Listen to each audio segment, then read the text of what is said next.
pledge allegiance to the flag of the United States of America and to the republic for which it stands, one nation, under God, indivisible, with liberty and justice for all. Mr. Dickin, would you lead us in a prayer? Yeah, I think I'd like to just observe a moment of silence tonight, if that's okay. Okay.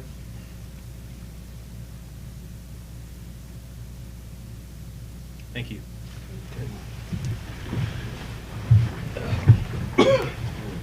Okay, roll call, please. Mike Guffey. Present. Jeff Hancock. Present. Jerry Walden. Present. Aaron Dickens. Here. Mark Koger. Lynn Purdue. Here. Rex Beckdahl. Here. Are there any additions or corrections to the previous meeting's minutes? I'd like to make a motion to approve the minutes from the previous meeting. Second. Moved and seconded a couple times. Roll call vote on that, please. Mike Guffey. Aye. Jeff Hancock. Aye. Jerry Walden. Aye. Aaron Dickens. Aye. Lynn Purdue. Aye. Rex Beckdahl. Aye.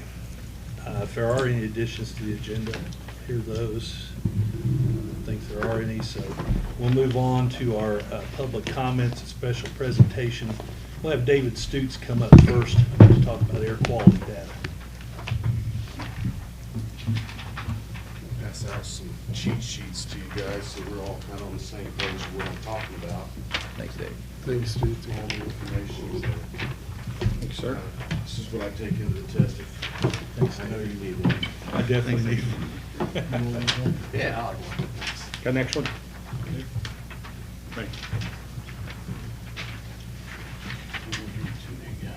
Is that what? Yeah. Okay, you got another tab for the Google Drive I'll try to keep it brief. I know you guys like to keep things moving. So, I'm Dave Stutes. I'm with Vital Mining, and you guys gave me some money to get some air quality sensors up around the city. I'm happy to report that they are all up. There's 3 of them. You guys bought 2, and Miss Carrie Barrett bought one of them when I went to. Ask Carrie Barrett where she got the money. We went through We're on to her. The business builders. Business builders month. Yeah, I would definitely plug that for her. She does a great job on that. I do a great job. She does. So, if you look at this map here, I've got it up on the screen. That's where all 3 of the sensors are located. I've got one up at the hub for a downtown area. I've got one on St. James Drive because that's where I live, and it's pretty much smack dab right in the middle of the city. And then I've got one up at the firehouse on Baker. I don't know what the numbers are, which Fire Station 3. Station 3. So on their communication tower, they were nice enough to let me put up a sensor. And if I go to the Google Drive. Yeah, you can go ahead.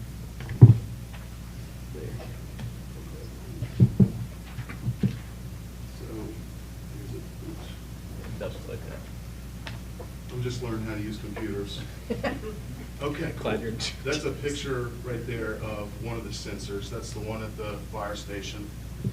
And they're not very big, but they give you all this information. So you get PM 2.5, NO2, O3, and CO.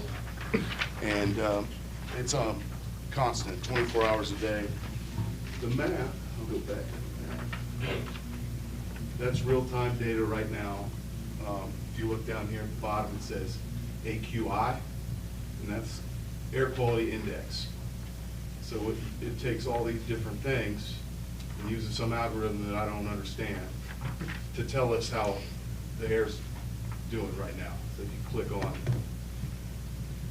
that, it says the air quality is great for that grid. That's where I live. Up here's downtown, same thing. And you can also go down here and change. So if we wanted to look for PM 2.5, which is particulate matter like dust, pollen, things like that, you can also check those things on an individual level. They're not very high right now because there's not a lot of dust in the air right now. I can show you. So that's basically, it's kind of a dumbed down version. It's not like the real numbers. It takes the real numbers and puts it up in a color form so you can visualize it. Each month what I do is I I download all the data, which is hourly data, for all those different things in a CSV file. Then I turn them into spreadsheets, and then I make charts so that we can actually kind of visualize, because all the data, see all those numbers don't really mean much until you kind of look at the graphs over here. And up here it says that's kind of like what the EPA, the standard is. It's called the National Ambient Air Quality Standards. The EPA put it out in the Clean Air Act. So those are the numbers I'm using. I'm not pulling numbers out of thin air. I got all this information from the government. And then I also use some of the World Health Organization numbers for standards because they're actually a little bit tougher. David, is that like 0.00.1, is that So that 4.0, 4.0 is, 4.1? yeah, so Okay. it's super low. Mhm. Okay. Yeah, and then, each one, you can see, this one came online, so they usually start out really high, and then they kind of get into a rhythm and get themselves calibrated.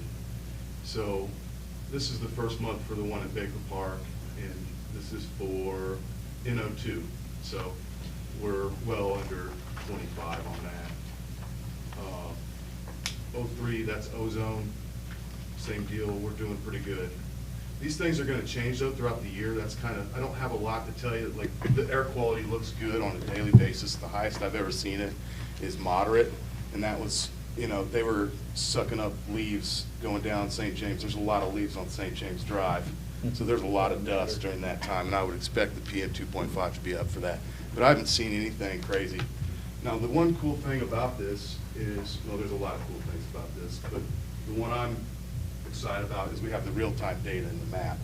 So if, heaven forbid, anything happens like happened in Ohio, where the train derailment and burning of lots of chemicals, anything happens around here like that, we at least have these 3 sensors up, and we can get real-time data and make decisions a lot faster than what they were able to do. I mean, they're still asking for sensors and things, so. Well, not only that, but we didn't have these up for information for Boar's Head. In Boar's Head, we have a 5-mile overlay that when we had Chrysler, all we needed to pass out was earplugs. But Things are changing. But with a food company in town, a large food company in town, the air quality was a huge question that they asked us, and that's kind of what prompted this.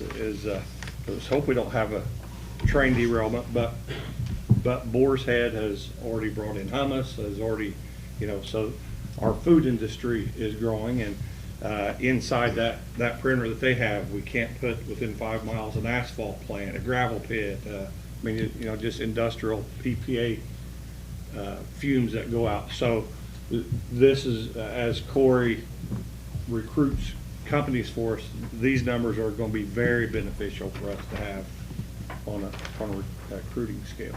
What's the range that these sensors can reach?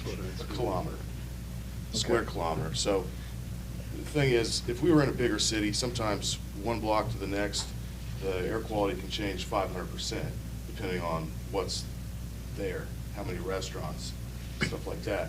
But around Newcastle, from what I've seen so far, but we don't really know quite yet, because I haven't seen a whole year's worth of data. But Well, my question there would be, most of our industry would be east of these sensors, correct? Correct. And with the prevailing winds out of the west, so they're not really picking up much from the industry east of the sensors. Well, I mean, they're probably picking up more than you think, because, I mean, from where I live, some days I can smell Grady when I wake up and walk out my door.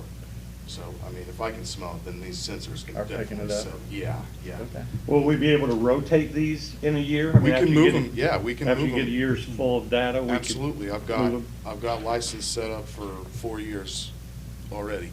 So we can move them as soon as I get a year's worth of data. Could We probably can- add some to it, work with the county, Exactly. possibilities endless. Now, you just collect data from this. It's not linked to the EPA. No. They don't get Oka reading, okay. No. I know a lot of the industry have sensors, and it's directly sent to the EPA. Yeah. So this is, the EPA doesn't have any sensors around here. So one of the reasons why I'm doing this is so that maybe they'll buy data off of me Okay, eventually. okay. It's just one of the potential ways I can make money from this, but, I yeah. you figured know there had to if any be of- something, something in there for you. Yeah. Okay. Do you know if any of the companies around here, industries around here, have their own sensors? I know most of the time they self-regulate. They're not too interested in other people coming in. Do they know that you have these sensors up? No. Industries around? Mm-mm. Just y'all. We For appreciate now. it. Yeah. Thank you, Dave. Thanks. Good work. Anxious to get a couple years under our belt, Dave.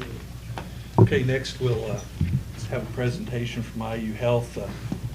I'm gonna introduce Michelle Leonard, and she can introduce her team.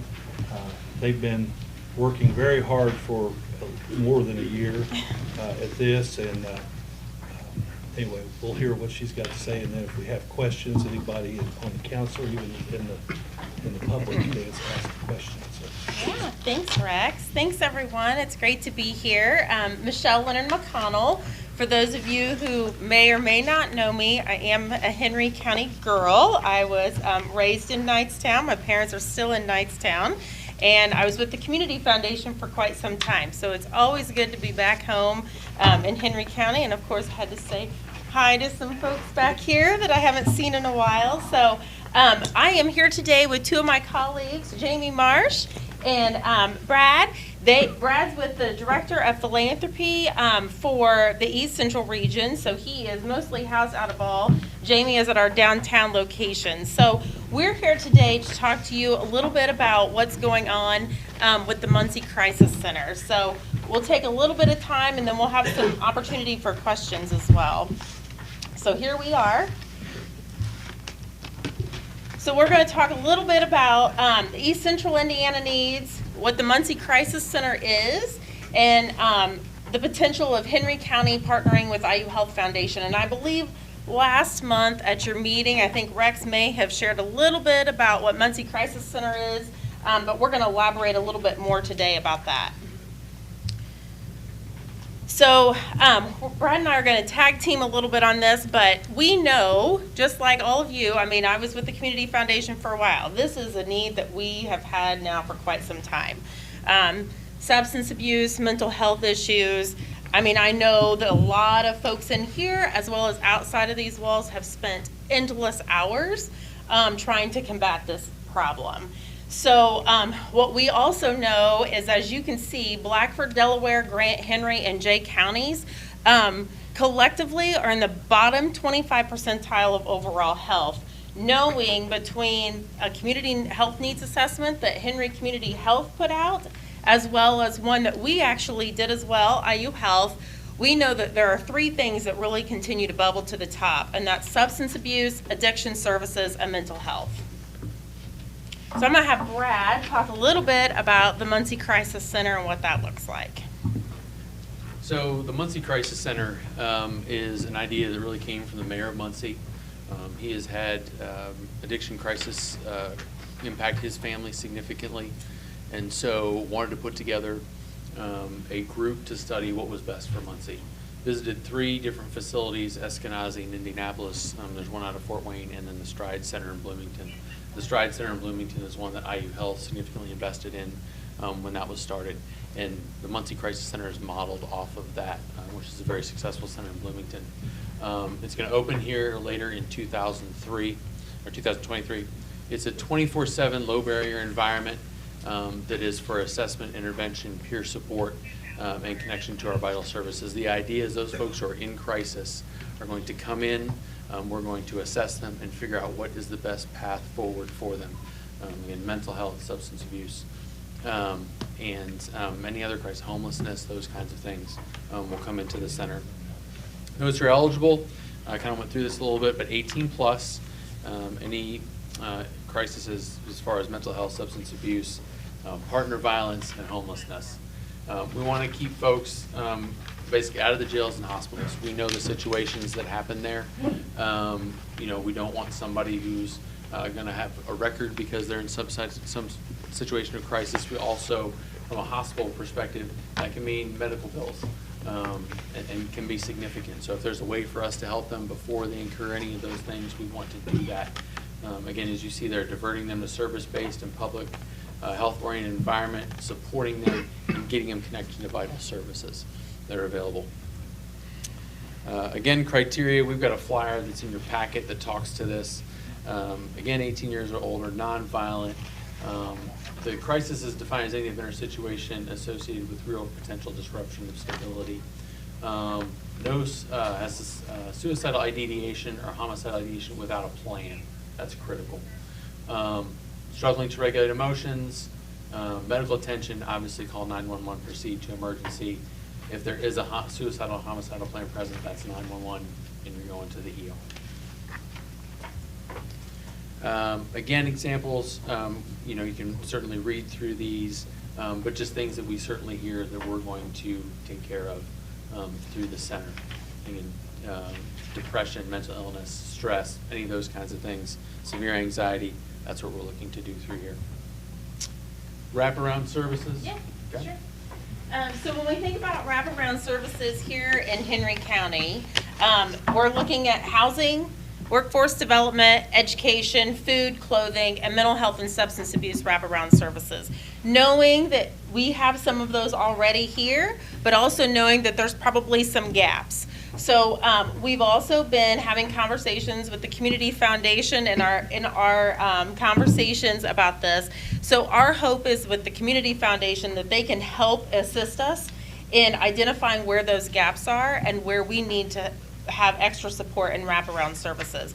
There will be wraparound services attached to the Muncie Crisis Center. So whatever services maybe that we don't have here locally, we'll be able to help. They'll be able to help those individuals through Muncie or Delaware County. But obviously, we want to make sure that we're as robust on our wraparound services here as we possibly can be. So our hope is that the Community Foundation will also help to support those nonprofits like they already do, right? But maybe really give an extra boost on providing some of those specialty needs. So one of those wraparound services, and I'm going to have Brad talk about this, is the Muncie Mission or the hub that's up in Muncie. Something that we don't have here locally that will most likely come into play during this process. So the hub actually originally is where we had targeted to put the Muncie Crisis Center, and found actually another location that was 2 blocks down the way that actually is going to serve better. The location is more on direct bus lines and transportation lines, just made a lot more sense. The space made a lot more sense for us. So the idea of the hub, it is the Region 6 place for restroom, showers, laundry, getting folks to the housing, food, all the services that folks need. That also serves Henry County conveniently. And so they are, again, 2 blocks down the road on the same street. So anybody who comes in the crisis center is looking for wraparound services. They can go right to the hub in 2 blocks and find things here in Henry County that can be helpful right there in Muncie itself. So when we think about this partnership, I mean, here's the reality to it, right? This is a regional problem, and we cannot do this by ourselves. IU Health is a large entity. Muncie is a larger entity. Henry County is a nice sized entity, but we cannot do this on our own. It's impossible, right? We've been trying this for a really long time, and we just continue to spin our wheels a bit. So the best way we feel is for us to really be collaborative in this and really think about this as a regional issue and a regional solution. So you all in your packets not only have a lot of the explanation that we saw here on the PowerPoint, but also a variety of different options that we're looking at. Only looking at the abatement dollars coming from the opioid settlement funding.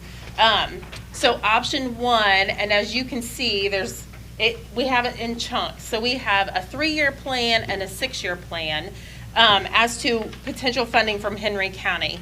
When we look at this specific one, we're looking at Henry County and all entities within. So that would be the opioid settlement dollars, just abatement, of all the towns and cities within Henry County as well as the county. So I know we have someone here from Middletown tonight, so definitely Middletown would be a part of that. You'll also notice on this first one, and you'll see this throughout as well, we are providing a matching opportunity through IU Health. So you see the bracket of the 3-year equals $1,050,000. That then will be matched with the same amount. So whatever Henry County, if Henry County puts up a little over $1 million, IU Health Foundation will also be matching that with over $1 million. And the same if we do the 6-year plan. I can go through this detail by detail, but I want to make sure that we've got different options here and explaining those. Option 2 is a very similar, it's all Henry County and entities, the abatement opioid settlement funding, but you will see that there is $75,000 that is removed from years 1 and 2, and that is something that I know is really near and dear and doing great here, and that's the JCAP program and a possible extension. So we want to make sure that you all are being able to do the great work and continue to do the great work that you're doing, especially with that JCAP program. I think, did I just see on social media the first graduation like this last week potentially? Yeah. Yes. Yeah, good. Thanks, Travis. Yeah, awesome work. So this would just be an additional piece to that. Option 3, the only difference between option 2 and option 3 is that this is just Henry County and Newcastle. That does not include the other entities, only because we've not had those conversations with the other towns and cities. We know Middletown's here this evening, but I don't want to automatically assume that they might be interested in this. Option 4 is the exact same, except instead of $75,000 for year 1 and 2, it would be a $200,000. So it's a little bit of an increase for the JCAP program, and it's only out of year 1.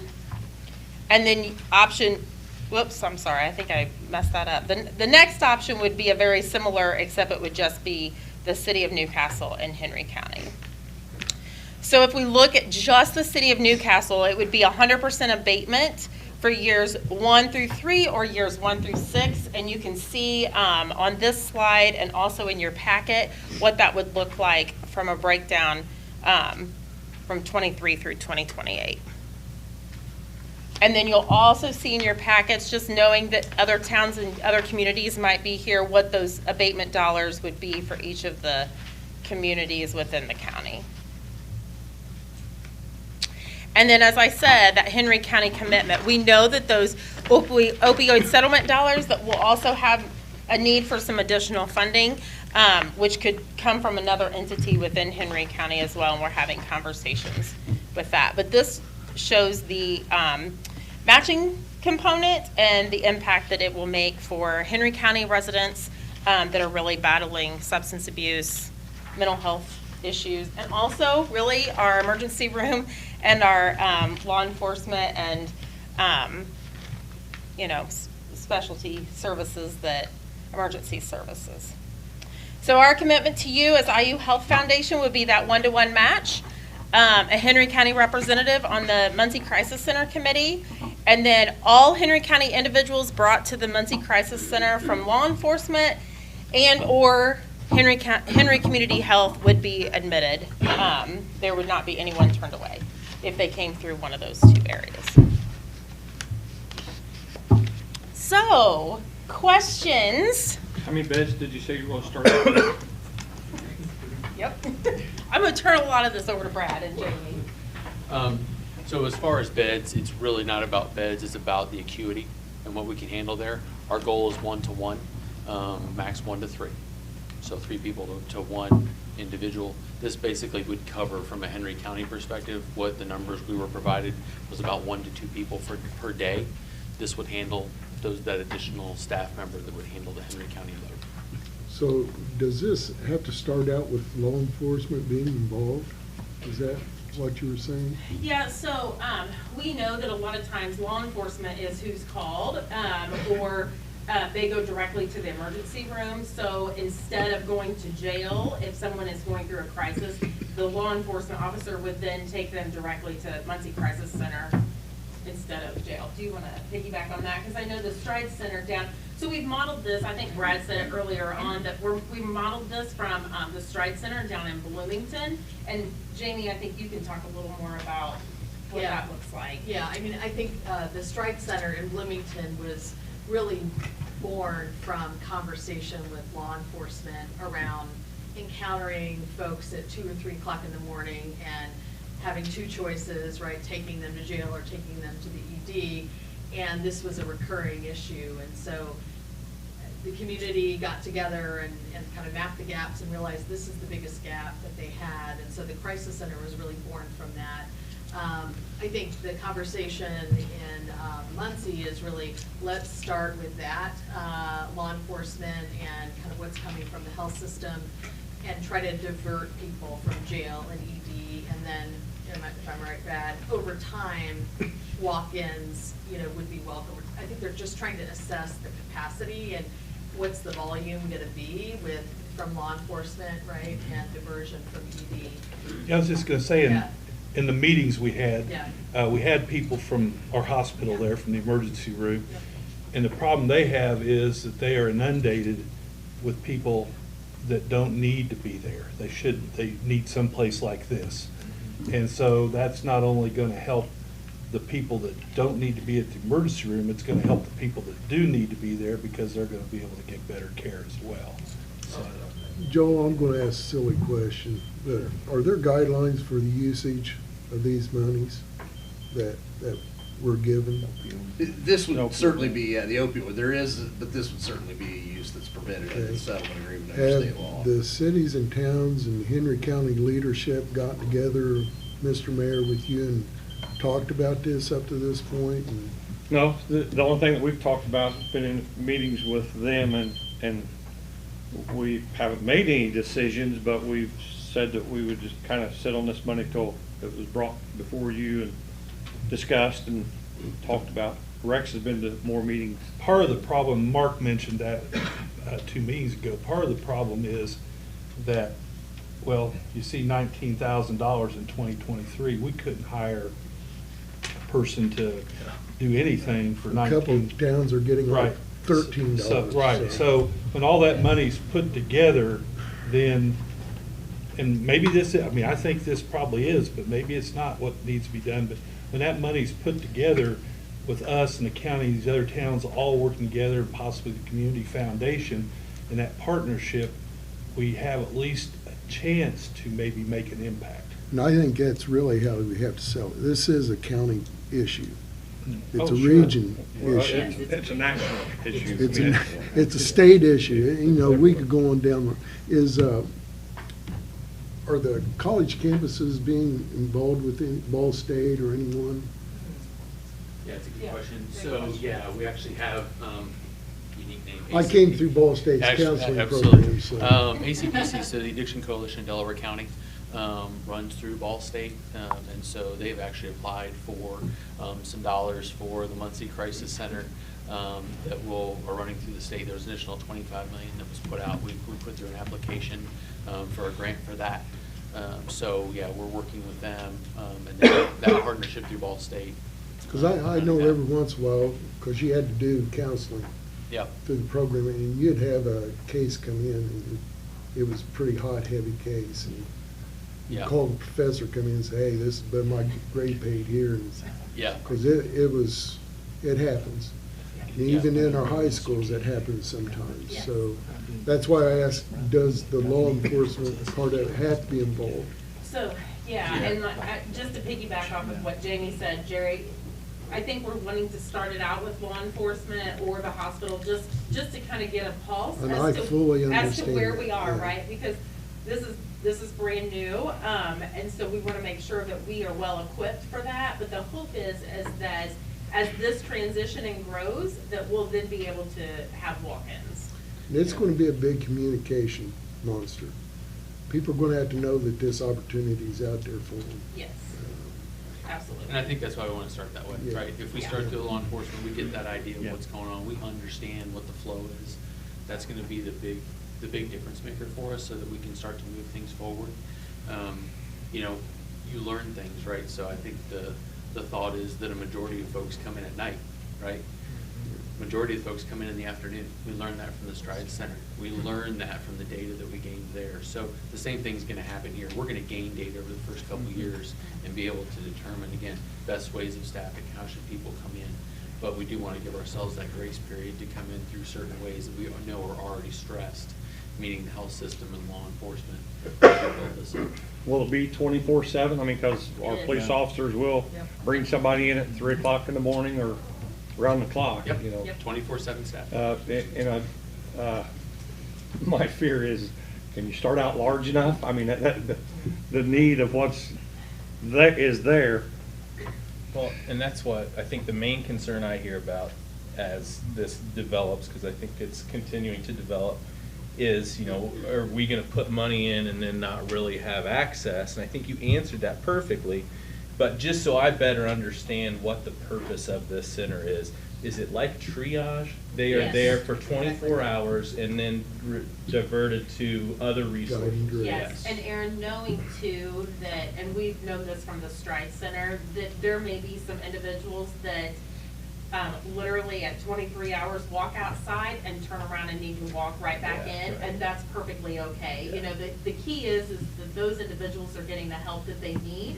And sometimes we know that triaging a situation isn't necessarily on a clock, right? Right. And so, knowing that, we completely are expecting that there are gonna be some that walk out and turn around and walk back in, but hopefully being able to provide them some wraparound services. Mhm. And most likely, we're probably gonna see the same patients Right, a few right, times, right, right? yep. This isn't probably gonna be a, you know. This is not the magic bullet, this Correct. is one of the But- tools. But this is an elephant, right? I mean, this is an elephant that we're all experiencing Yeah. regionally and statewide, right? I mean, this is not anything new, and so the best way to eat an elephant is one bite at a time, and that's one of those Yeah. pieces, Yeah, right? Well, I think probably your guidelines are going to be the EMS, fire departments, police departments, sheriff departments, and emergency room Yeah. personnel.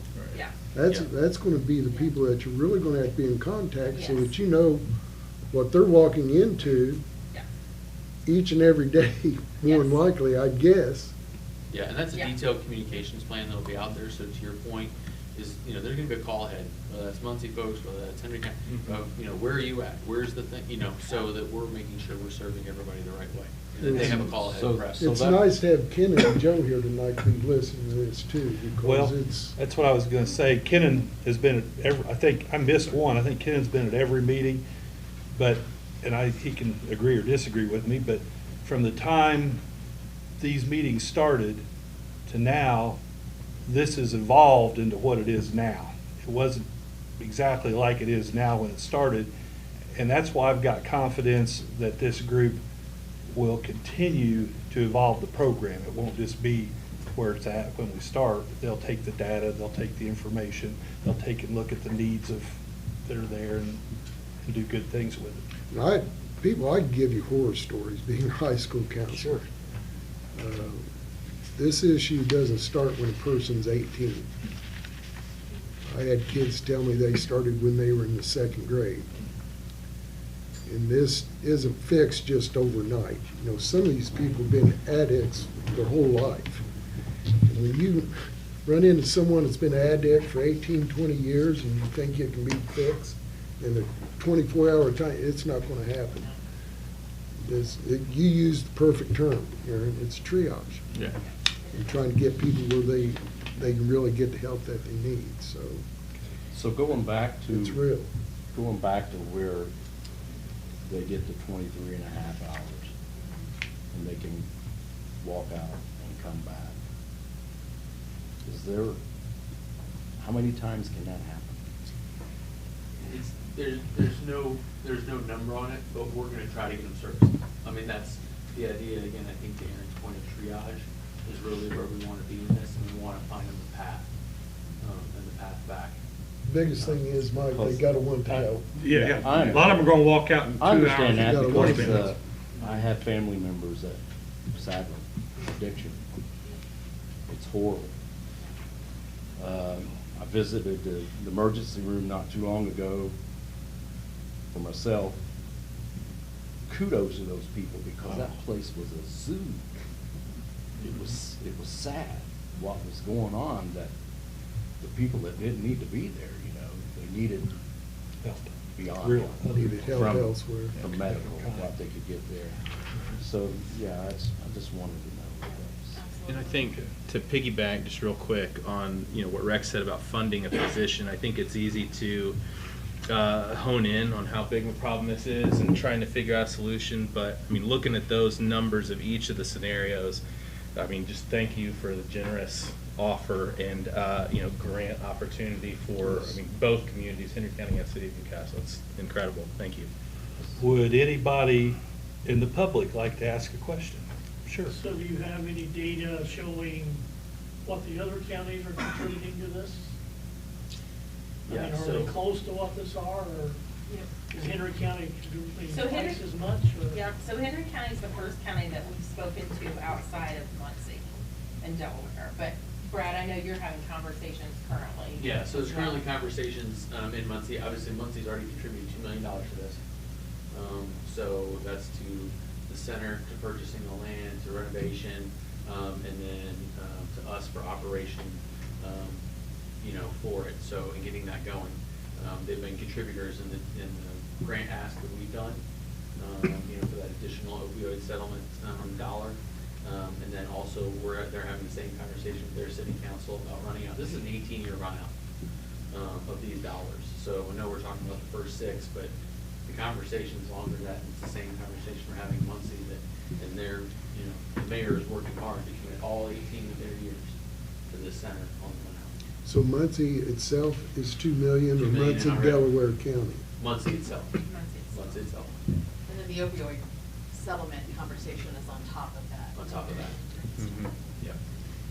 Well, I'm farther over the hurdle than I was the first couple of meetings, but I'm personally comparing it to some services that we've been up to Muncie for in the past and got turned away or told there was no room not to come up. So, I'm buying in, but the old man in me has a hard time forgetting how I've been treated up in some other situations. So Completely I apologize, No, but completely understand. But I'm farther over the hurdle than I was. Mayor, as a Henry County girl, it was super important for me to make sure that there was Henry County representation on there. And so, that wasn't even that was agreed on quickly, when that was brought forth. So I think that that's incredibly important, not only because of the financial end of it, but also just for us to be able to have, our voice as well and regional representation. And so I think that that's another key piece, is making sure that we have Henry County representation on that committee/board, which we will. Appreciate that. And I know you were at the one meeting where the mayor from Muncie was there. Sure. And he's been at a couple meetings so far here, just saying, hey, we're supportive. He realizes it's a regional problem, and he has welcomed, any group that's willing to invest. I do want to make it clear that to the public that we're not voting on this tonight. We still will have more discussion with the county, because really I think we need to somehow be on the same page, and everything. So it's not an issue we're voting on tonight. It's an issue that Travis is here. He's going to have something in the paper about it. If anybody has a better idea, we're willing to listen to it. If it's good. Ms. McNellis. I just do have one question. I appreciate very much this program. I'm just curious, when you're talking about the wraparound services when they come back, I don't think we have the resource base already that you're talking in Muncie. I'm concerned once they come back, there's not a lot of housing or treatment facilities here. And That's huge. So Absolutely. that's what I'm wondering. So how do you work with that? Yep. Do you work with the nonprofits here to develop those, or is it up to the city or the county? So Jennifer Fox has been at the table with us the whole time. So we envision the Community Foundation really playing a large role in that. Obviously, they already have the relationship with the nonprofits here. I think it's important for us to identify the gaps, exactly what you're talking about, right? Because we know that there are gaps, and then being able to think through and strategize, what does that look like, and how can we potentially fill those gaps? Knowing that that's not gonna happen overnight either, right? But I think that this helps move things in the same direction, and that we're all moving down the road. And so I think that that's a key piece. Do you have anything that you wanted to piggyback off of, or no? I think we are in conversations too with the Community Foundation about some other potential pots of funding that we could tap into specifically for wraparound supports for housing and transportation, and, because that'll be an issue too, we know, kind of going to and from. So, yes, that's a hot topic in our conversation. And I think the one realization that I had, I didn't know the extensive reach of the hub, right? And the fact that the Region 6 hub serves Henry County, so they're gonna have those connections to whatever is available already. So to know that that's there and that's just down the road a couple blocks, certainly will help. Great question. So, Mr. Phillips? So I know you guys call it a triage type. So is that person getting brought there after they've been in an ED or an ID? So with the judges signed off of everything? In the ED, like in the emergency department? Yeah, you got an emergency detention or you got an immediate detention. Yep, so the hope, I mean, emergency detention. emergency detention, I'm not quite sure. Because that's what That's we're a great dealing with question. here now. Yep. Is we're doing an ID or an ED, they're going to the hospital, and it's taking forever to get into another facility. Mhm. So this isn't going to alleviate any of that. Oh, That's a good question. I don't know. That's a great question. I'm not for certain it won't, I don't know if I can, I don't know if we can answer yes or no to Okay. that. That's something we might want to look into. 'cause Absolutely. That's signed off by a judge, that's Yep. emergency detention. Yep. That's the biggest thing we're dealing with here, Yep. at least that I've seen, and at the ER. People are staying at the ER for 4 or 5 days because they can't get a location. Right. So if the crisis center there is not going to be able to alleviate that. I think it would alleviate some of that. Yeah, I think that's the idea. I think that's the is that they're idea kind of of that. going there before they're, Right. and they're the ones who are helping to find that Yes. next piece. And obviously with their expertise and their connections, So they'll be able to help that. with that, if they were going there for triage, would we still be responsible to get that person to another facility from that point, or would you guys? So the transportation piece is what's still in conversation Okay. right now, because we know that that's a pretty complex piece. Yes. It's pretty complex, right? We know that, and so, that's definitely a conversation that we're continuing to have, and I would guess will continue to evolve. Do you have- Well, another portion of that, Chief, our officers are gonna have to make the decision, do they drive them straight there, or do they take them to the emergency room? See, that's what I was gonna, If will we- there be Yeah, guidelines for the think- emergency I think personnel to The way you follow? guys were Yes. describing it, you were hoping that we could alleviate, Yes. get Yes. a ER stage Yes. by maybe law enforcement contacting the Guidelines, center yeah. themselves. Yes. We would But- have to look To take see them what straight that out. entails. Yes. But if we take him to the ER, after we drop him off at the ER, the transportation from there to them, I don't know where that comes from. And that's a partnership with The that. county, the county will do it. Okay, listen, the sheriff is responsible for all EDs and IDs. Correct. In the past, we've always agreed that anybody from within the city that is an ID or an ED, the city will take them one county away. If they find a bed in Terre Haute and it's a city resident, that falls on the sheriff's department. Or sometimes they go to South Bend, sometimes they go to Evansville.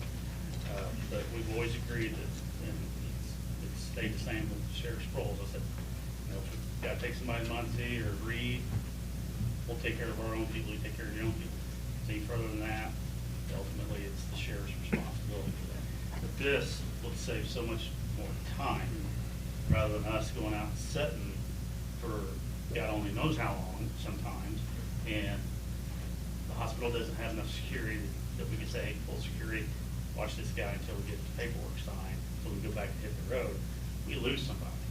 Sometimes running 3 guys on the road, I'm losing the person out there, when, quite frankly, we could have had them up there and been back on the road already. Right. By the time the ER gets even to them sometimes, so. And that's the hope through the communication, that they'll be able to communicate Right. with the center and they can say, yep, you can bring them, or no, that's an immediate. Yeah, I'm hoping, the way it sounds, I'm hoping that every officer within the county can have a direct Yes. call right to that, to say, yeah, That's this the is what's plan. going on. Well, and it sounds like there's some training too, when an officer Yep. calls, they can talk through, because I think now, anytime it's a mental thing, it's automatically taking them to the hospital, or figure Well, out what's going on. yes. Yeah, and Right. you have to know that. Yes. Or Call jail. and say, Yeah.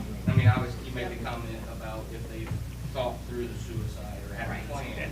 Yes. And that's hopefully, different. you know, hopefully, like you guys said, eventually you can accept walk-ins, because there's a lot of people that Yes. want help. That we, you know, Right. we would love to help them.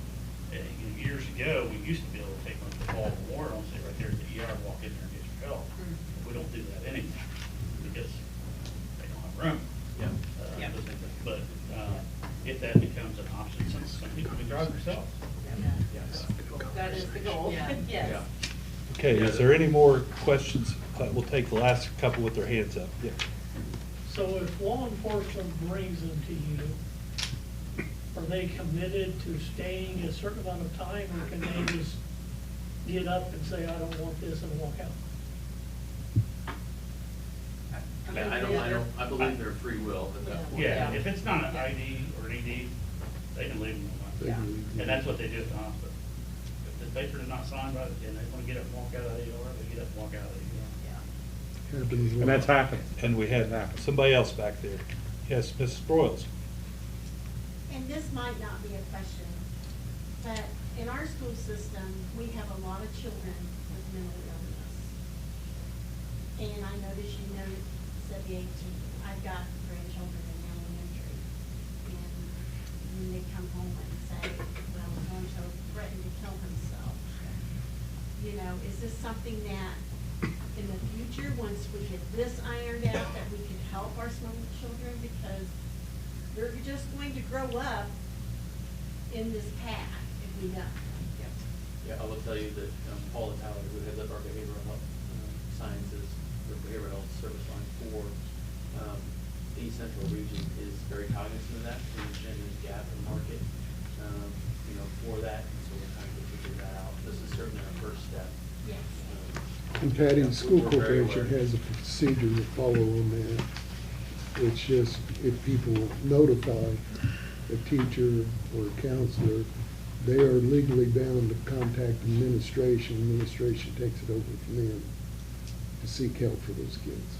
So there are procedures that you have to follow. It's just so many times it's not reported. Okay, well, now if anybody has any further questions, you can direct them, you can email me, and I'd be glad to forward them to Michelle, and, or if you have any ideas, you gotta do that.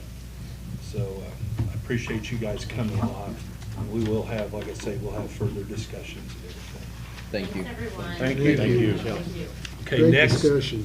Next, gonna have Tim Welch come up. I think everybody on the council should have got an email forwarded to them that Tim sent to me concerning what he's gonna mention here. Hello. You sent out the letter that I sent you. I assume Yeah, I sent everyone got a chance to look everybody. at it. So last time I was up here, I think I was inviting you to time out at the training ground. So thank you all for that a couple years ago. But back in August, I was appointed by the county as the Henry County EMA director. It's a secondary to the fire department, or it's another job in the fire department. And in doing so, one of the roles responsibility as the EMA director is the LAPC. And the LAPC is the Local Emergency Planning Committee. And on that committee, you're responsible for hazardous materials and any sort of large incident like that. So that's just a little background as why I'm up here today, okay? So if you've not noticed, last time you were at the training ground, there was a lot of work to be done. And with the fire department's help, I've accomplished a lot. We've really gotten a lot done out there, a lot of cleanup. But what I found is we have 2 hazardous material response trailers out there that were left outside for many, many years. And if anyone's familiar with something like that, it just basically starts to rot away. And those were our local Henry County response team trailers. The items in the trailers and the trailers themselves are being worked on. We've replaced a lot of the items. There's a lot of weather-sensitive items that are in those trailers. And we've actually gotten a lot done with one of them, and the second one's on its way.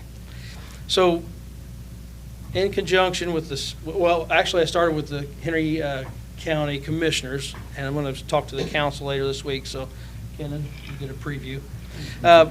We're working on some things out of the training ground. And recently I was at a mass casualty emergency preparedness response meeting where we talked about all the needs assessments. And it keeps falling back on several different things. And one of those things that I discussed in detail with the health department, I mentioned the trailer just a minute ago, and I'll get back to that, was the need that they had during COVID time. And that was for a drop-off center. Now, the state required us to have certain boxes checked off there as well for them to be able to deliver to us in Henry County. We did not have a facility to receive those items in the manner in which they wanted to deliver, because it is in haste a lot of times. It's a quick drop-off. You have to be able to receive a semi-trailer, things like that. So, in talking to the health department, we came up with this great plan that we can check off a lot of boxes that will facilitate all of the needs. Not only for training, but for housing our trailers to keep them weather controlled, and also to receive goods for the health department on their side to help with any future problems we may have, any sort of disasters in the future. And one of the things, and the fellow, and I'm sorry I forgot his name, about the air quality, that's a fantastic thing that we have here in Newcastle. Thank you for that, David. So that was great. We do have air quality assessment tools in the trailers that I've had to replace because of their being destroyed due to weather. So the building, we're talking about constructing a building. And I'm already in talks with the county commissioners. I have several builders. I was hoping to have numbers for you tonight. Rex had graciously invited me tonight. It's a little bit early for my estimates.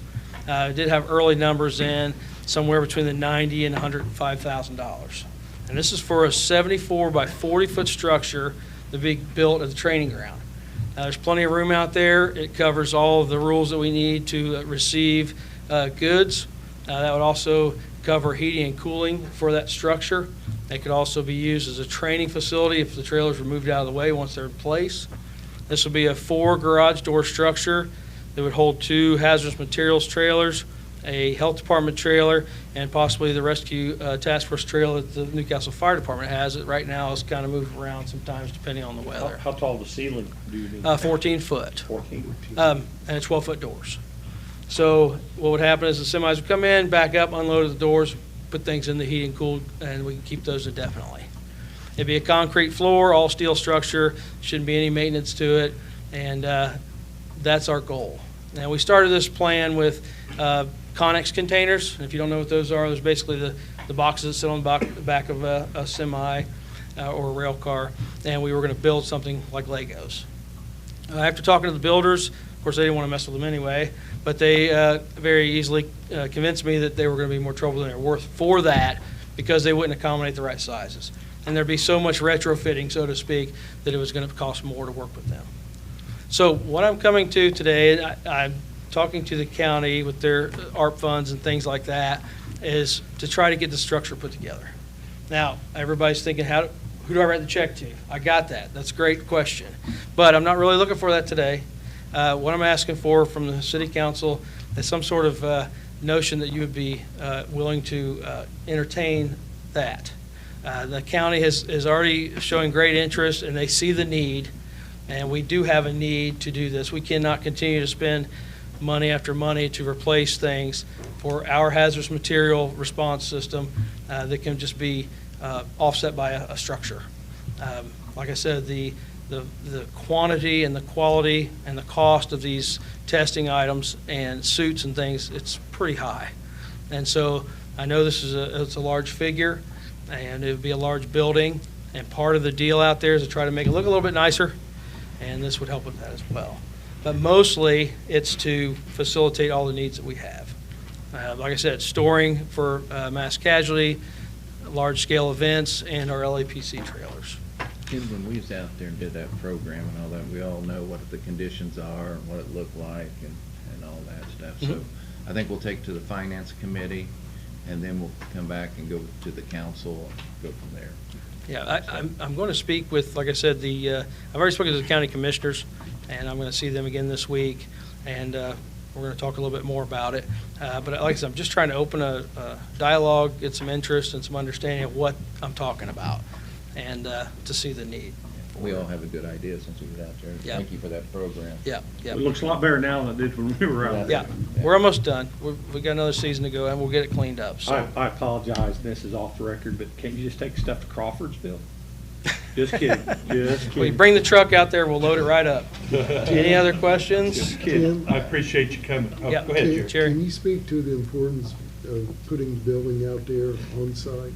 Yeah, so we were trying to find through the county, and Joe was there with the initial meeting from work session for the county commissioners. We're trying to find a location that would accommodate, that would be able to receive a semi, that would be able to build, and the county already had some area to put that on. And the training ground just seemed to, like I say, fit the bill because we already had large turnaround areas. We're working on a lot more gravel and things out there now than the last time you were there. And it would be able to be brought in on semis. And you could, if need be, a fire truck could fit inside there. But ultimately, it would be to store everything that we have that's perishable at this time.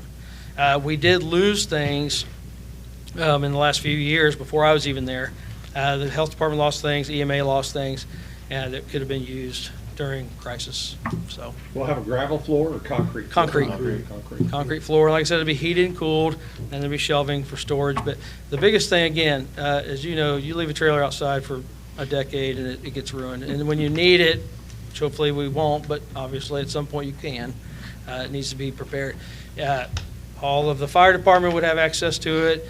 Anyone who has access to the training ground would also have access to it, to any of those trailers to get them out as needed. The reason why I asked that, Tim, when Rex sent the message out, I asked about the storage building behind the EMS, the old lumber storage. Is that not big It enough? doesn't have enough doors for Suitable? them. Yeah, we're- I did suggest that, and that's why I Right. wanted you to explain. Right. the Yeah, importance. yeah, that's a great question. I appreciate that. Like I said, it's a large amount of money. And that's why after speaking with the county commissioners and I spoke with Rex, it seemed like a fair shake to come ask for some other help. So everybody can be involved, kind of integrate the county and city a little bit more. We all work together on that. Appreciate it. Any other questions? Go ahead. So, it might be worth mentioning that, when was the last time we had a serviceable hazmat response? Do you recall? Well, the last one I remember was at Rural King. That's been some time ago. Other than that, there's been several spills on the interstate. And then as of recent, we did have the dump truck by the hospital that was either way, it had a diesel fuel leak. And that would have been a hazmat So response. It's been some time since we've had any hazmat response. Anything of It's worth substantial. mentioning, but we will soon again have hazmat response when we get all this sorted out. And I believe, correct me if I'm wrong, every member of that hazmat team will be a Newcastle firefighter. So, great question on that, and I had that in my notes and I blew right past it, but we have recently increased or created the hazmat team. We have 10 certified hazmat technicians in the city of Newcastle City firefighters who will all be part of the team, and we're working on 6 more. That's a team that we've never had, ever. And so, your community is being protected, and one of the things, we're trying to do so many things at one time to get caught up. But that is a massive undertaking to have that accomplished. So Do the other units around the county go through that training? Tim? they have that available to them if they would like to seek that out. But it's a pretty long process, and we're the career department in Henry County, and so we try to take care of that. Great job, thank you. And I was talking fire department versus EMA right there, so sorry. Any other questions? Thanks a lot. Okay, thank you, thank you. Okay, now is there anybody from the public that would like to speak or ask a question or anything? Okay, hearing none, we'll move on to committee reports. Mr. Guffey? Yeah, I don't know if the traffic committee needs to look at this or not, but North 21st Street, coming off of Broad, got a no parking sign. Then when you get to Spring Street, they're just recently started parking on both sides of the road. Gentleman was back up here last year talking about that parking there in that area. And it makes it real tight. When you're coming off of Spring Street to turn on 21st Street, you got cars parked on both sides of the road. Can't do it. I mean, if it's no parking up towards Broad Street. You can't make the turn when they're Right, parking both sides. right, so they're currently parking there, both sides of the road. We may need to have Mr. Harvey look and see if that should be, it may already be no parking on this, this may be the sign. Well, there's one got knocked sign down. back up towards And this- Broad. The other sign may have got knocked down or. Could have. But anyway, the We're traffic taking committee it. can look into it. I had a couple people mention it, so I told them I'd bring it up. Yeah. That's all I've got. Mr. Hancock? 30 feet at the intersection anyway. Mr. Right, Hancock? I agree. That's city ordinance. 2320 State Street, I had a lady call me, Morgan Properties. There's a couch out by the dumpster, it's been there for a while, she's called them 4 times. I think that apartments, a lot of people come and go, they work on the solar farms and all that. But Kenny, do we need to send them a letter, since it's a commercial property, it's not a city problem, but it is out by the dumpster, so I'll get with you. I don't know, I don't have their address or anything, she just told me that she's contacted them 4 different times. And I do have their number Yeah. and stuff, so if we can get a letter to them and give them a deadline to get it cleaned out. Said 2320. Yeah, 2320 State Street, yeah. That's all I got, Your Honor. Okay, Mr. Walter? I want to thank Dave and Lee. I did a walkthrough on 16th Street, North 16th Street Saturday, just checking with the citizens through there. The traffic pattern they're fine with, guys. It's working. Fortunately, we had the alleys there. Had a question about the blue line. It's about a 3-inch line that's on top of the ground. Is that a water line? It's going to be a tent. Temporary water line. Fire hydrants be Yeah, able to feed all if you that. vote to take that up, Greg Phipps is sitting right behind you I'm with a not- big stick. They were just asking what it was, and I explained to them, blue means water usually. That's how I explained to To them. simplify it, the water main that is down there is in such bad shape, and they're gonna be digging around it, that we thought the best solution would be run a temporary line on top of the It's ground. 100-year-old, tie the services right? into it, At least. And then when they finish up, they will run a new water main through that section.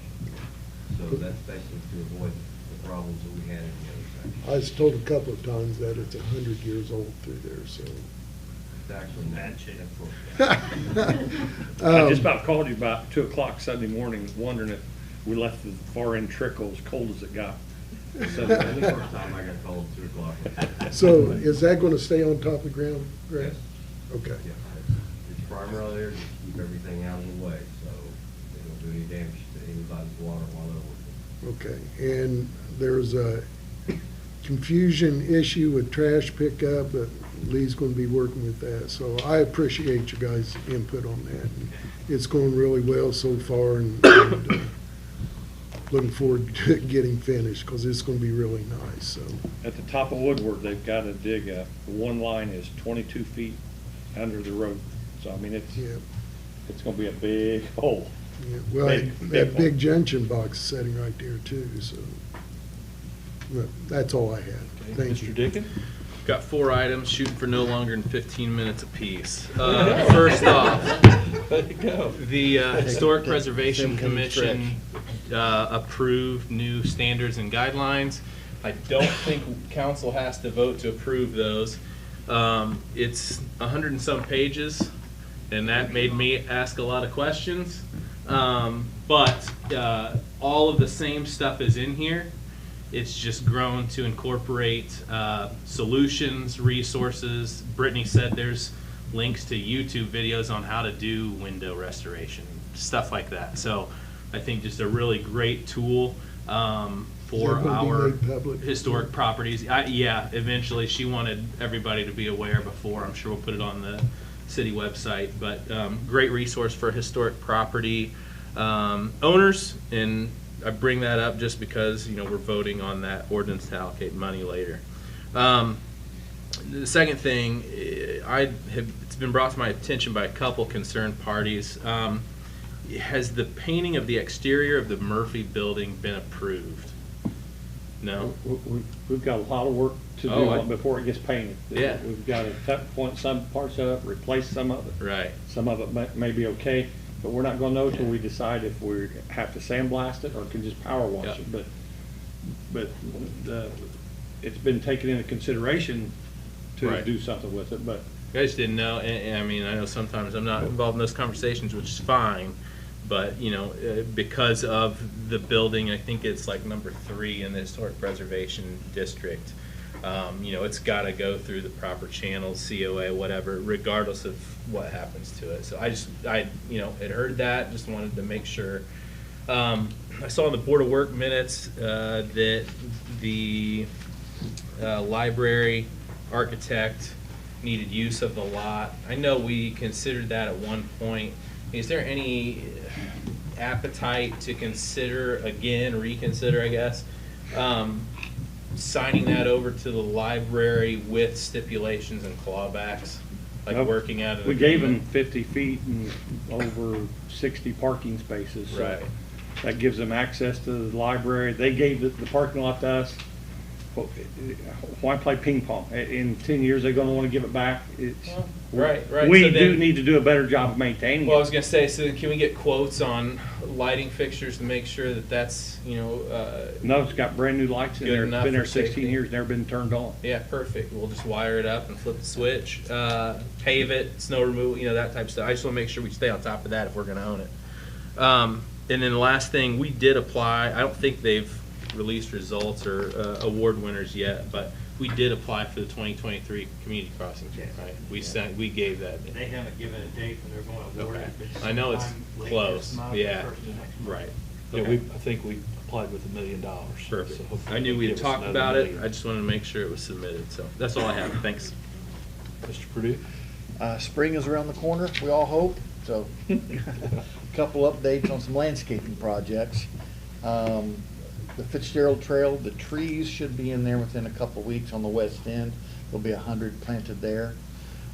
Before we do the seeding out through there, we need to do some mapping of what the city actually owns out there. Nothing official, but we're going to need to step it off because the director or Salvation Army out there, they own a couple lots to the east of that, and they're not really sure where their land is. So I'm gonna take the Beacon reports and at least get some approximate idea of where their lots are, so we can calculate how much seed we need to get. So I know we're gonna have that surveyed at some point. There's no reason to go to that. It's already on the schedule, isn't it? It's on the schedule. Is it? It's gonna be a date within about 4 weeks. Well, really? Survey. Well, I'll make slow roll that one then. Something like that. But anyway, that project's moving forward. Trojan Lane, the digging out there, you've seen locates already been done. Dirt turn today. So, yeah, the guys will be working out there, and it's local contractor doing that. And so we hope to have all that done, midsummer maybe, you know, with the delivery of all the plants and things. That's a pretty big project, so, but everything's moving forward. That should be complete, definitely this summer. The whole Trojan Lane. Right, and not the lighting. I mean, Right. because we gotta Right. get the lighting coming, and that whole, you know, that's a different Different thing. story. Right.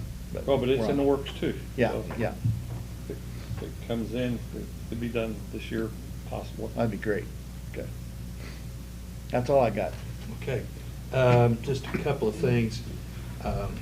Talked to Mr. Barker, and we will be installing some bullards. I call them bullards, I don't know if that's the right term, but some posts out in the openings on Fitzgerald Trail so that it will possibly cut down cars and other vehicles driving on the trail as much as possible.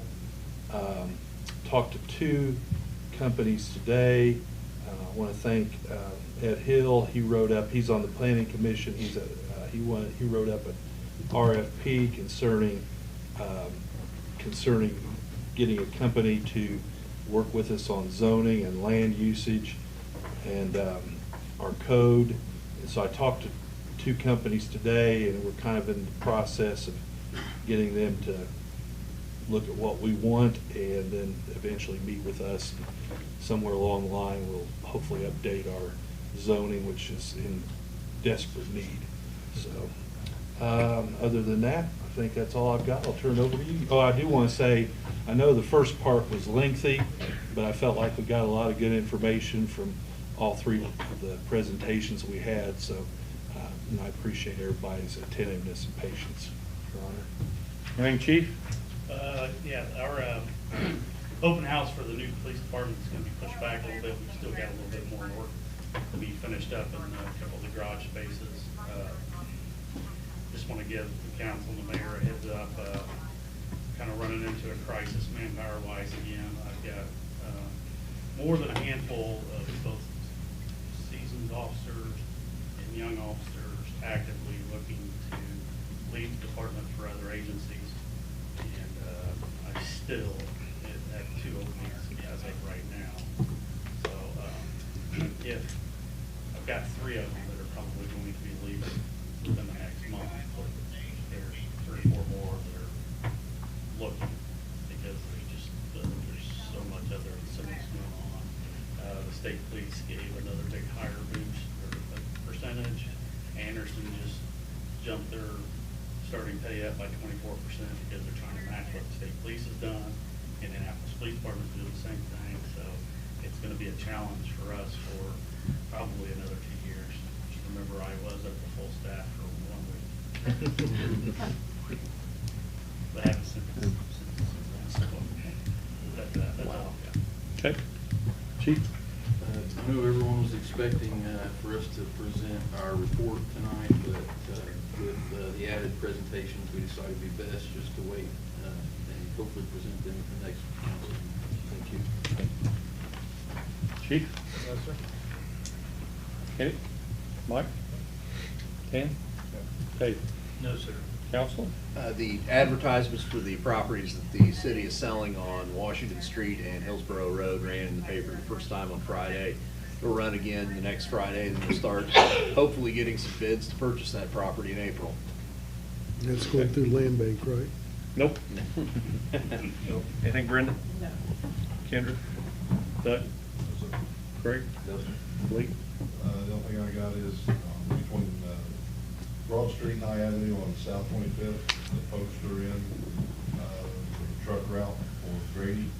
The signs are supposed to be what I ordered tomorrow or Wednesday, so you will start seeing a lot of work on 25th Street, pulling out the J-channel posts, replacing all those with square posts with the proper signage that's supposed to be down there. No trucks where it needs to be in and pointing how to get down to Grady.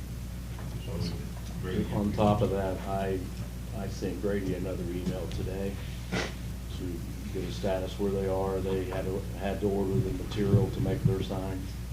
So I sent an email. Hopefully I'll hear something back from them tomorrow. Okay. Turn it over to you. Okay, we'll move on to resolution. Our first resolution is one we get every year. It's a resolution basically authorizing the filing of an application for a grant under Section 5311 of the Federal Transit Act as amended for calendar year 2024. Basically, the council now therefore be resolved by the Common Council of the City of Newcastle, Indiana. 1, that Mayor Greg York is authorized to execute and file an application on behalf of the City of Newcastle with NDOT to aid in the financing of transit assistance project pursuant to Section 5311 of the Federal Transit Act as amended. 2, that Mayor Greg York is authorized to furnish such additional information as NDOT may require in connection with the application. And 3, that Mayor Greg York is authorized to execute grant contract agreement on behalf of the City of Newcastle, Indiana. And I would move that we pass this resolution. I'll second that motion. Been moved and seconded. Is there any discussion? Just my annual or biannual statement that I know this goes to basically fund the transit department, but given our constituency, I'd love to see some more money allocated to that department just to increase hours or routes, because I know it's needed. But I also know that's squeezing about every other thing, so. Well, and if Doug was gonna speak up right now, he would say the exact same sentiments. Yeah, right. Chief Schofield said about health, because if anybody knows that anybody that has their public passenger license that can drive a bus, he's looking. Shorthanded there also, right? Okay, been moved and seconded. Hearing no more discussion, roll call vote, please. Mike Guffey. Aye. Jeff Hancock. Aye. Jerry Walden. Aye. Aaron Dickens. Aye. Lynn Purdue. Aye. Rex Beckhoff. Aye. Now we'll move on to resolution 03-2020-23-2. Whereas the city of Newcastle previously established a city court, and whereas the Indiana Division of State Court Administration has acquired the rights to utilize the Odyssey Case Management System, and whereas the Odyssey Case Management System has been utilized by trial and municipal courts since 2007, and whereas the Division of State Court Administration will allow the use of the Odyssey Case Management System by the Newcastle City Court at no cost, and will provide training in its use to the court staff, and whereas the Odyssey Case Management System will also allow the public to access information regarding city court proceedings online, now therefore be it resolved by the Common Council of the City of Newcastle, Indiana, that the implementation of the Odyssey Case Management System is approved for the Newcastle City Court at no current or future cost to the city, and that its use is in the best interest of the city. I would move we pass this resolution. I'll Second. Okay, it's been moved and seconded. Is there any discussion? Nice, you put the word in there twice, no cost, so. Yeah, no cost is really good, yeah. Judge Lansinger brought this to us, and anyway, he seemed to feel it was a pretty good deal. So if there's no discussion, then we'll vote, please. Ms. Gray. Mike Guffey. Aye. Jeff Hancock. Aye. Jerry Walden. Aye. Aaron Dickens. Aye. Lynn Purdue. Aye. Rex Beckhoff. Aye.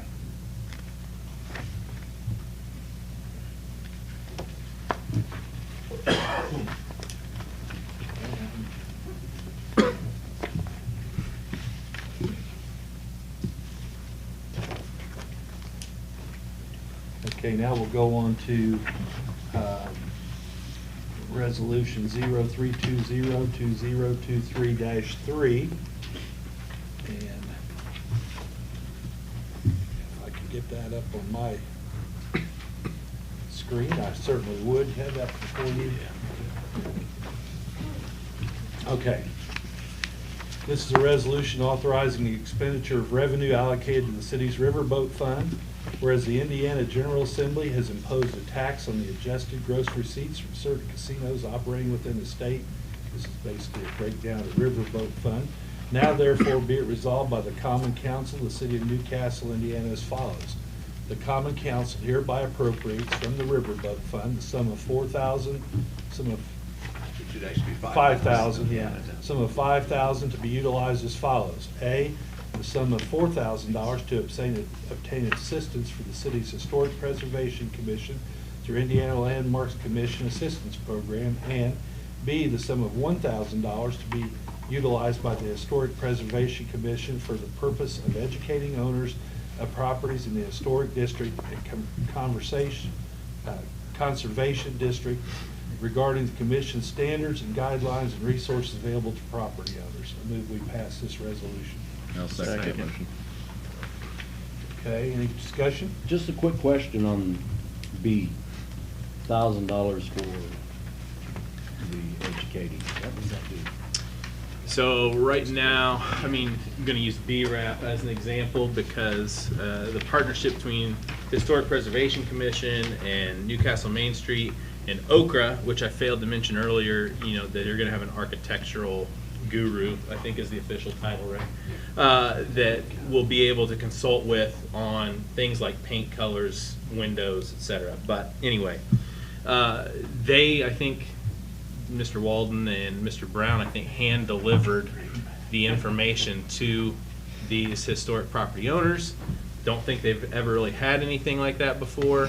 So it's just a matter of educational pieces, resources, because, like we've talked about in the past, you know, the standards, the guidelines aren't new, but I don't know that anybody knows what they are if you ask them.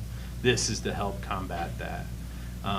And I'd like to go a step further and say, you know, with $5 grand, and I think that the people on the Historic Preservation Commission can speak to the effectiveness of that role that Brittany Miller has played this last year, not even done yet. I'd really like to see that $5,000 worked into a, you know, Historic Preservation Commission or downtown light item of the budget each year, because as this, you know, continues down the line, I think it's just going to further bolster, you know, downtown, which then, you know, I know we do more than legislate downtown, but I think it really trickles out and brings people from outside in as well, and it's just a win for everybody. So, thank you. Okay, any other discussion? Okay, hearing none, we'll take a vote on that. Mike Guthrie. Aye. Jeff Hancock. Aye. Jerry Walden. Aye. Aaron Dickens. Aye. Lynn Purdue. Aye. Frank Steigenfeld. Aye.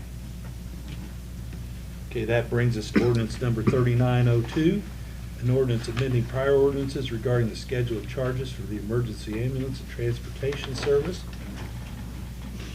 Whereas the city of Newcastle has by the passage of prior ordinances established rates and charges for the emergency ambulance and transportation service.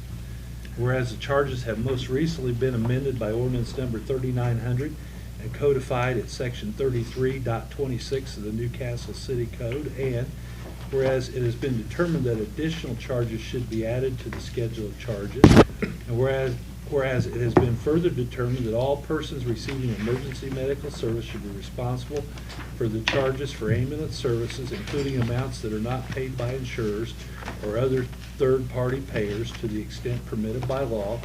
Now therefore be it ordained by the Common Council of the City of Newcastle, Indiana, that section 33.26 and all other ordinances establishing charges for emergency ambulance and transportation should be and are hereby amended as follows. 1. Paragraph A is hereby amended to read as follows. The following schedule of charges is hereby established for each occurrence and usage of the emergency unit for ambulance services.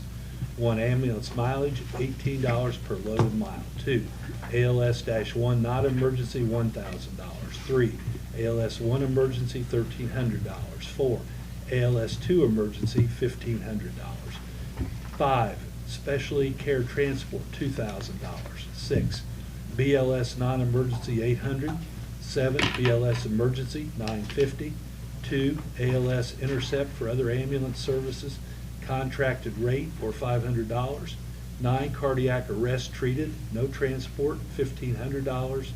10. Medical emergency medicine administered but no transport, $100. Each person receiving services will be billed at the above rates for services provided. Paragraphs E, F, and G of section 33.26 of the City Code are hereby repealed and stricken in their entirety. 3. All other provisions of section 33.26 of the Newcastle City Code which are not modified by this ordinance shall remain in full force and effect. I'll move that we pass ordinance 3902 on first reading. I'll second that motion. Any questions or discussion? Brian is here. He can. One question, non-insurance people will still have the same service, correct? They would have the same service that they would receive a bill. Okay. For it. Are they responsible for the bill then and all that? Because it used to be a service that was free. Correct. There is no more free service. Okay. We have, the citizens of Newcastle have received a very, very good deal over the years. They have insurance, and we haven't been billing. So this allows us to bill their insurance. So like the mayor said, we went 79 years for free service to the citizens. We have not been billing on top of the insurance rates. Insurance has declined and declined and declined on their reimbursement to ambulance services, and that only affects us, the ambulance service provider. So this will help us recoup those costs. Is somebody going to get a $2,500 bill No, because there's still mandatory adjustments, like everything else in the medical world, that has to happen, which we use another billing service. Ambulance billing service out of Elkhart does all of our billing, we don't do that in-house. So they would make those adjustments and then send those folks a bill. How's this match up with other communities our size? We were the only service not billing that ambulance billing takes care of. They service about 70 other ambulance services. Our rates are very comparable to rural services. Hancock County charges probably double what we charge per. Rex read those 9 things, ALS1 and ALS2 and all that. With that being said, all the other ambulance services in the county are going to match our rates. Some of their lines were close, but they are going to raise their rates as well. So we're going to all be on the same line. It's not just Newcastle EMS is changing their rates. We are all trying to band together. There's other services in the county as well that's getting ready to charge services that they've not charged for either. 2 of the 3 other services are getting ready to do the same thing we are. So somebody who has a major medical coverage with an Anthem or United Healthcare, their plan has an allotment for that transport services. What are the odds that a patient gets balance billed outside of what insurance coverage? Is that, that's what we're doing? We're gonna bill outside of that after the adjustments. So we're gonna take the insurance money, and if it's not at that 1,500 or whatever it is in the resolution or ordinance, we're gonna fill in that gap with a bill directly from us. Minus the adjustment. Yeah, right. Maybe Whatever's left adjustments, over after left over insurance. After the government says this is what you really can collect for this. Okay. Then yes. Okay. Okay, so a citizen of Newcastle has no insurance. They will be billed 1,500 for a run? I'm not sure the percentage, they didn't really go over that. With the mandatory adjustment, it won't be $1,500, but they will receive a bill. They will receive a bill of some kind? Correct. And if there is an inability to pay, will there be collection proceedings There will after be that? collections.